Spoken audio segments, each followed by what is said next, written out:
So in the end, for my class, what I've done is I've taken my basic course and I've modified it a little bit to be more amenable to an online format. And so this raises fundamental questions about what pedagogy means. So normally in a class, normally in my class, for instance, what you would expect is a lot of give and take. So you're constantly asking questions of the students, and the students are providing a lot of answers, and so you have that kind of back and forth that takes place, which is great if you're in the classroom. But if you're not in the classroom, if you're watching it, it's a very boring experience indeed. So it's one of the things that's been critical is to move content that's adapted around a Socratic model and move it into a more lecture model where you're simply talking to the camera like this and addressing an imaginary audience that exists on the other side.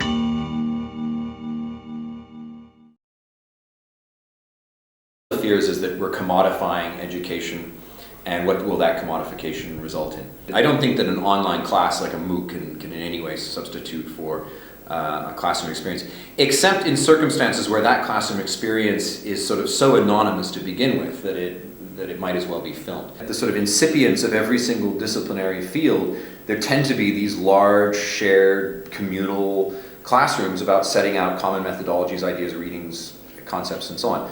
Material that is already commodified, but simply being delivered in a live form. I mean, you might as well save the money, free up the resources, allow people to do more research, and move all of that online.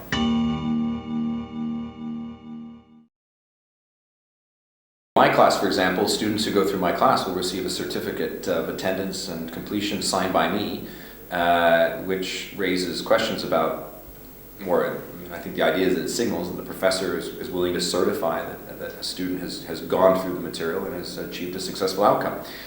So that's already built into the MOOC model, which is to say that that's what makes it different from just following a class online, is you're taking the class, you're submitting work, your work is being graded, and at the end you have some mechanism or metric showing that you've done the class and you have a grade that's attached to it. I don't think that the purpose of a MOOC necessarily would be to replicate the idea of a full college degree. There's a specific skill set you can attach. You can take a class that addresses that specific skill set as a kind of complement to an existing skill set. I think there you might find that that is actually validated by the employment markets. What are you bringing to the market if your degree or your skills is sort of assembled from a sort of variety of online class offerings?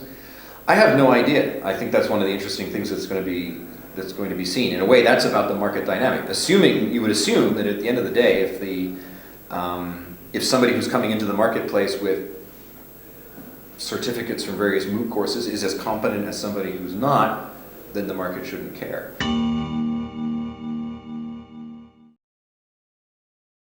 A lot of companies offer these kinds of employee training programs via video so that these kinds of things are there.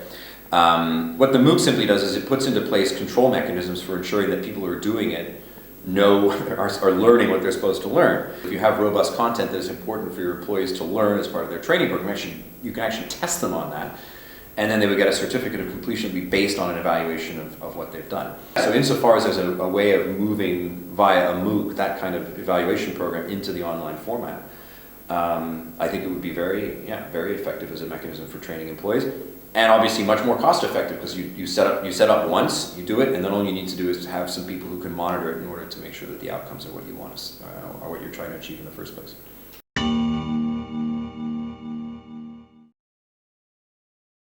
I mean, one of the potential revenue models for the MOOCs is to try and pitch their courses or their content to a marketplace where this kind of further education is irrelevant. So whether it's like, I don't know, something about oil exploration or petrogeology that might be of interest to oil companies, or whether it's about advanced algorithms in computer science, or whether it's about advanced trading techniques, financial analysis, or whatever, anything like that might be interesting for banks, who knows?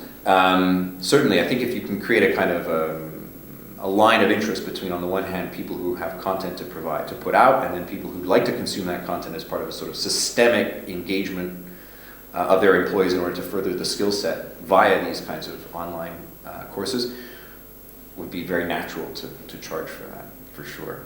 I know that when they were launched, that the language of the MOOC was about sort of democratizing education, and moving education into an environment where it was no longer stratified by class and social boundaries.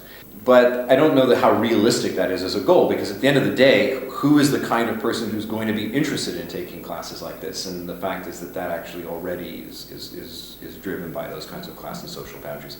If a professor is getting up and offering content for free to anybody who wants to take it, and then on the other side there's a way to monetize that via kind of corporate partnerships, as long as that first part of the project remains intact, I see it as, I don't see that much problem with it in terms of losing some of its initial luster.